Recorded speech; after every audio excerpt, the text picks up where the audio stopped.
Sa mga kababayan po natin na gusto ko pong again makatulong in terms of getting help sa mental health conditions.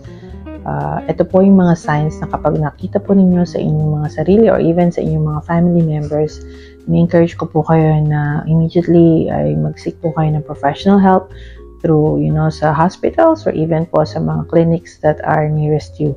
Una po is if you encounter, or even experience having suicidal thoughts and behavior or even self-harming. Ano po yan? Ibig po sabihin is, meron po kayong mga cuts na ginagawa to, cope with stress or, when you're just feeling a lot, yan po yung inyong way of coping, nagka-cut or sinasaktan yung sarili. Ayan, hindi po yan healthy, and of course, syempre, if you are always thinking of, ending your life, suicidal thoughts and behavior, yan po, kailangan pong immediately kapag nakita niyo yan sa inyo or even sa family member, encourage ko po kayo to immediately seek help.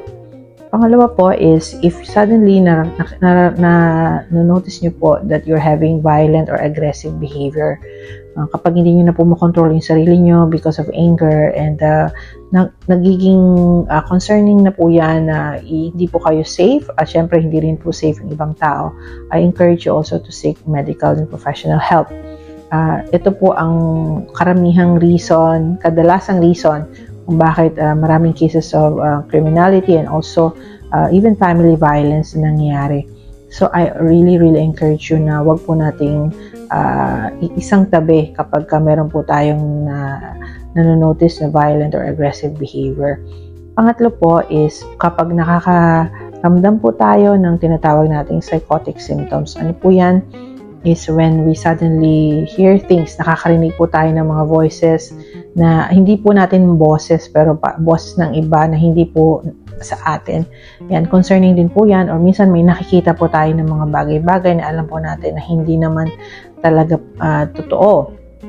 O minsan may mga naaamoy po tayo nakakaiba na hindi naman po nakikita or naaamoy din ng ibang tao.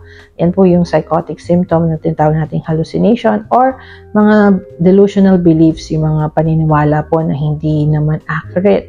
Like, kunwari, naisip niyo po na may mananakit sa akin or eto, may ginagagawin sa akin hindi maganda or meron po kayong mga beliefs na alam po natin na marami ng tao nagsasabing hindi totoo yan pero yun po yung pinanghahawakan natin.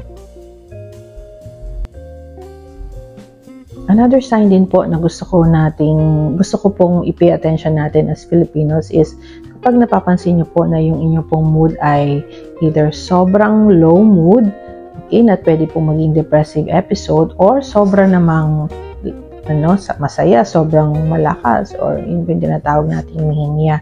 Kapag na-experience po ninyo itong extreme na ito, usually po for depressive episode is hindi po either tulog ng tulog or hindi makatulog, or walang gana kumain or wala na pong energy to do things. Ayan, pwede pong isa sa mga symptoms ng depressive episode. Or yung manic episode naman po is kahit wala kang tulog, sobrang lakas ng energy mo, ang dami mong gustong gawin, minsan ang bilis mo magsalita. Ayan, concerning din po yan. And kadalasan kapag ka nasa manic episode, marami pong mga decisions na hindi maganda, bili ng mga gamit, or minsan ano po yung mga ginagawa, in terms of relationships. Ayan, concerning din po yan. So, kailangan po nating i-pay attention at mag-seek ng professional help if you notice either of these two. And of course, one area din na kailangan po nating tutukan is minsan kapag po ang tao ay naka-take ng alcohol or drugs, pwede po yung mag-induce or mag-create ng mga weird behaviors or aggressive behaviors na kailangan pong immediately mabigyan ng tutok, and that can only be addressed in hospital setting. So, ito po yung 5 signs or symptoms na kapag na-notice po ninyo ito sa inyong sarili or even po sa family members, ang suggestion ko po is immediately to go and seek professional help, either po sa nearest hospital or clinic, see a psychiatrist, or even see a counselor, psychologist, or a therapist.